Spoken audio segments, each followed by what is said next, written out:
Then Eliphaz the Temanite answered, Will you be patient and let me say a word? For who could keep from speaking out?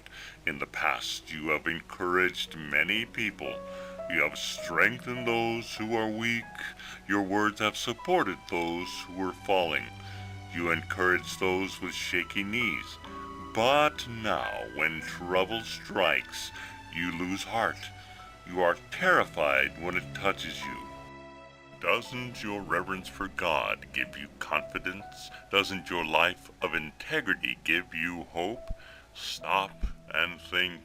Do the innocent die? When have the upright been destroyed?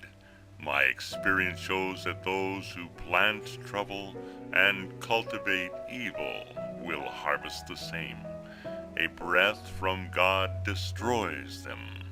They vanish in a blast of his anger. The lion roars and the wildcat snarls, but the teeth of the strong lions will be broken. The fierce lion will starve for lack of prey, and the cubs of the lioness will be scattered. This truth was given to me as though whispered in my ear. It came to me in a disturbing vision at night, when people are in a deep sleep. Fear gripped me and my bones trembled. A spirit swept past my face and my hair stood on end. The spirit stopped, but I couldn't see its shape. There was a form before my eyes. In the silence I heard a voice say, Can a mortal be innocent before God? Can anyone be pure before the Creator? If God does not trust his own angels and has charged his messengers with foolishness, how much less will he trust people made of clay? They are made of dust, crushed as easily as a moth. They are alive in the morning, but dead in the evening, gone forever without a trace. Their tent cords are pulled, and the tent collapses, and they die in ignorance. Cry for help, but will anyone answer you? Which of the angels will help you? Surely resentment destroys the fool, and jealousy kills the simple. I have seen that fools may be successful for the moment, but then comes sudden disaster. Their children are abandoned far from help. They are crushed in court with no one to defend them. The hungry devour their harvest, even when it is guarded by brambles.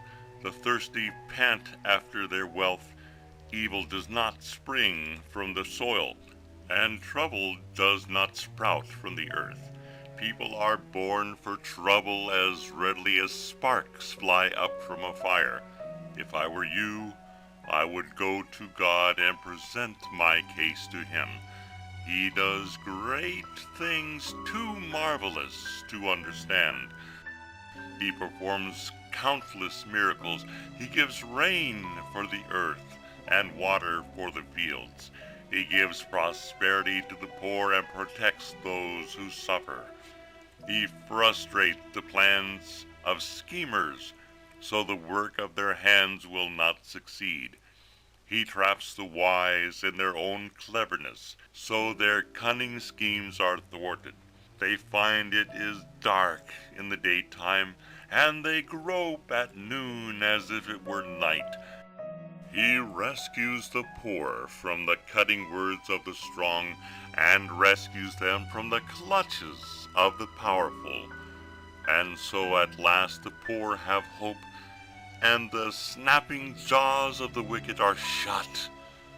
But consider the joy of those corrected by God. Do not despise the discipline of the Almighty when you sin. For though he wounds, he also bandages. He strikes, but his hands also heal. From 6 disasters he will rescue you, even in the 7th. He will keep you from evil. He will save you from death in time of famine, from the power of the sword in time of war. You will be safe from slander and have no fear when destruction comes. You will laugh at destruction and famine. Wild animals will not terrify you. You will be at peace with the stones of the field, and its wild animals will be at peace with you. You will know that your home is safe. When you survey your possessions, nothing will be missing.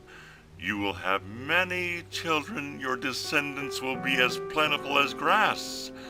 You will go to the grave at a ripe old age, like a sheaf of grain, harvested at the proper time.